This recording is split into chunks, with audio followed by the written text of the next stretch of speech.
Hello. I've walked on all kinds of stages, but this is the first time that I'm walking on a soap bubble. I have to be a little careful here. No, they cleaned it up. All right. I wanted to talk about the future of learning.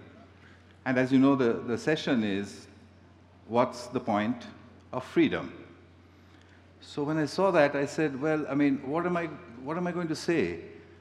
Because what's the point of freedom is what schools are like right now anyway. Why do we need to change at all? Well, that's the story I'm going to try and tell you using a few examples. Firstly, we know what the problem is. We have just completed an age where people, millions of them, had to be prepared to do jobs that machines can do today. So in order to produce such people, like these, or those, what do you need? Well, they have to be able to do the same thing over and over again for 8, 10, 12 hours a day.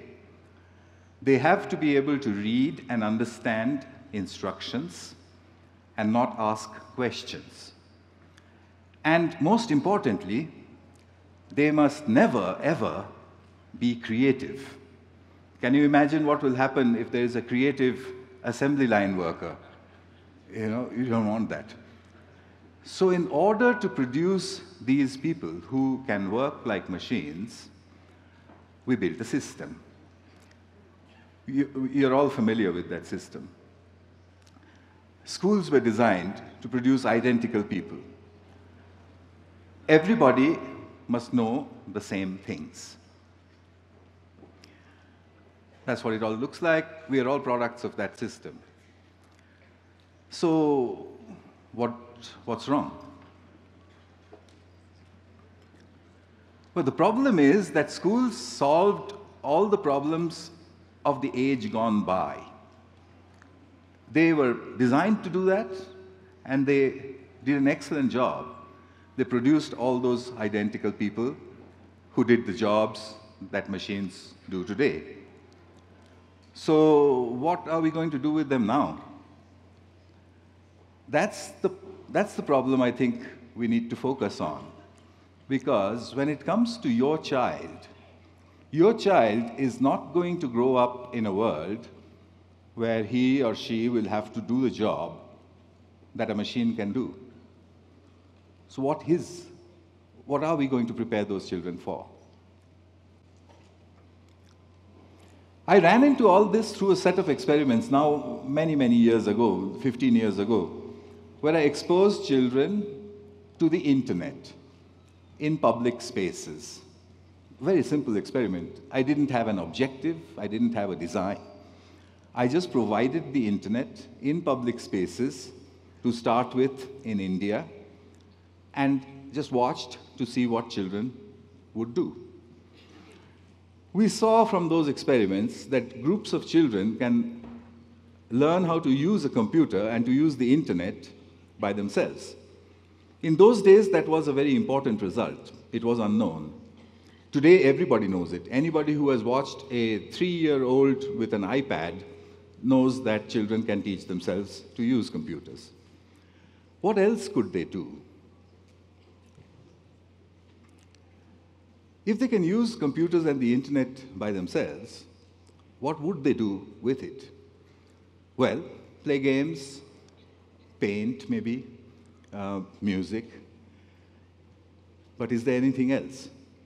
About 3 or 4 months down the line in this experiment, I discovered that what children start doing after about 4 or 5 months, if they're given public access, they start asking questions from the internet.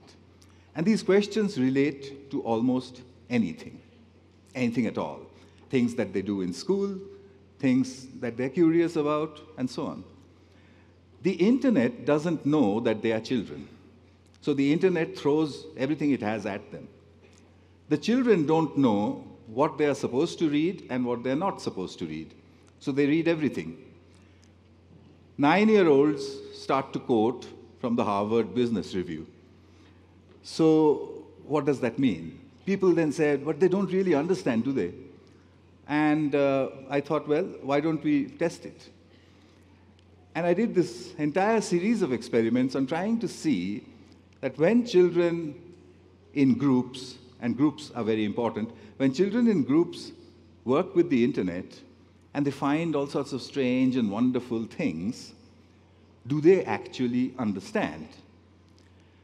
It's too long a story to tell you what those results are. Most of it is published. And it seems to show that, yes, indeed, in a certain sense, they do understand what they're talking about. So if that is the case, what does that mean for education? So you'll find lots of my work, other people's work on the internet showing or measuring this effect with children and the internet. So now I've been a teacher all my life, so it's not very easy to write that statement, but somebody had to write it. It would look as though groups of unsupervised children can learn almost anything by themselves. Is there a limit? Well, possibly there is, but I haven't found it yet.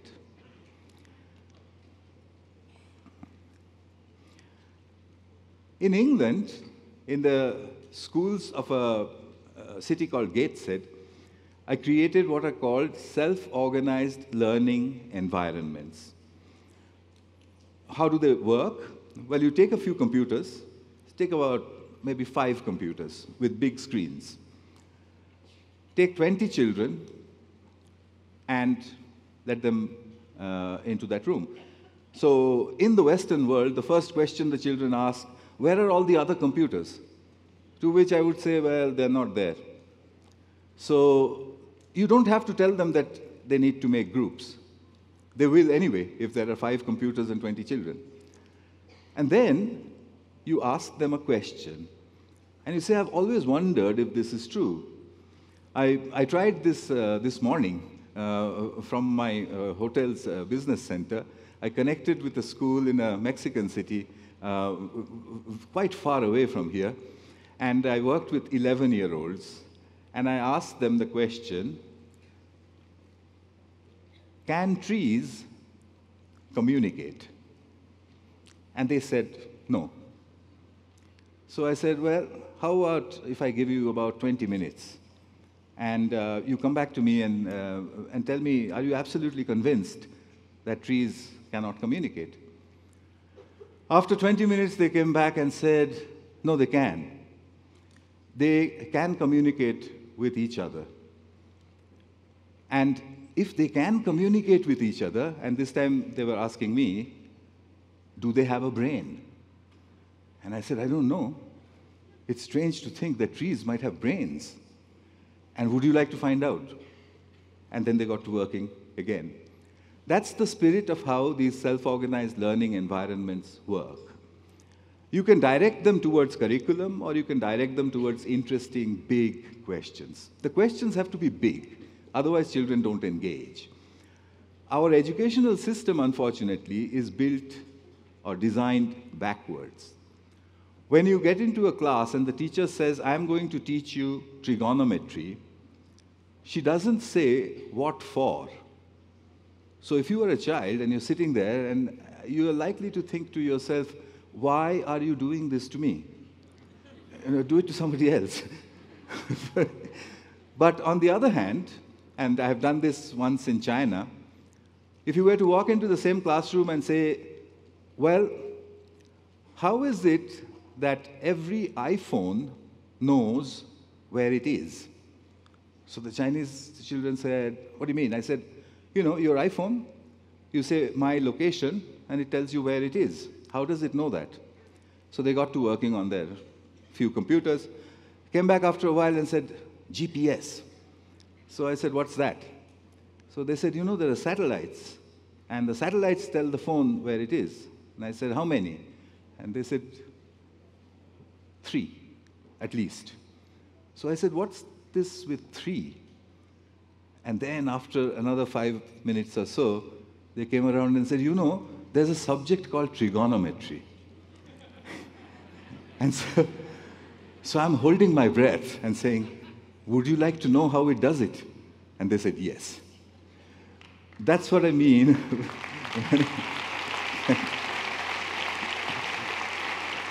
Thank you. You know, I know that's exactly the feeling I had when I saw that happen, and I realized that the system was backwards. We should have told them about the iPhones first before getting them down to the detail. So I discovered one other thing.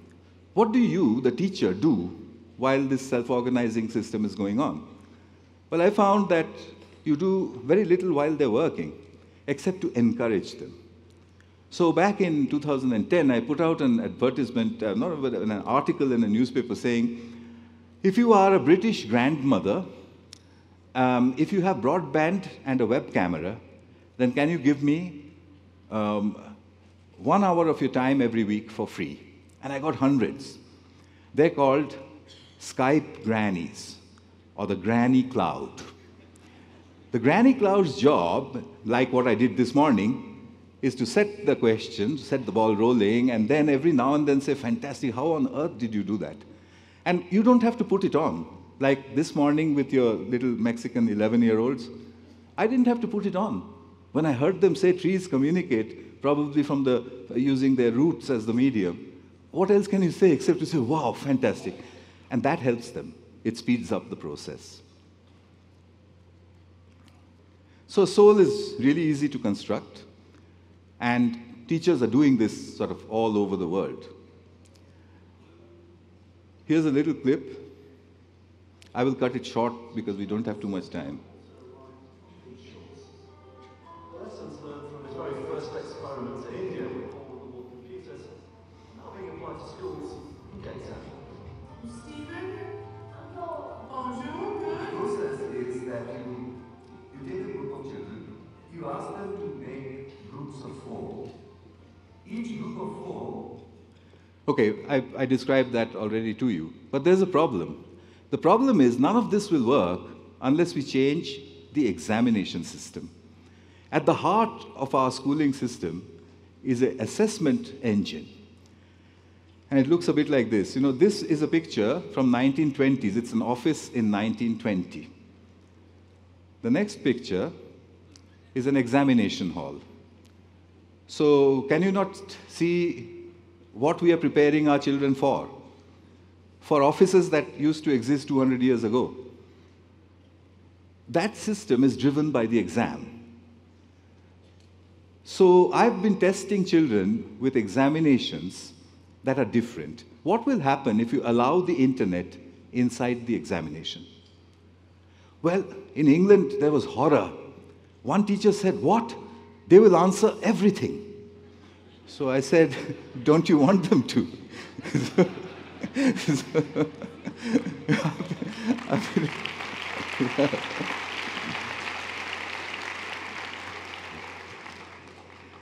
So if we have to prepare our children for a world that looks like that, their exams have to look like this.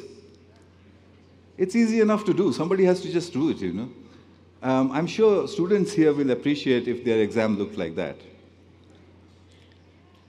I've been experimenting with what's called the school in the cloud.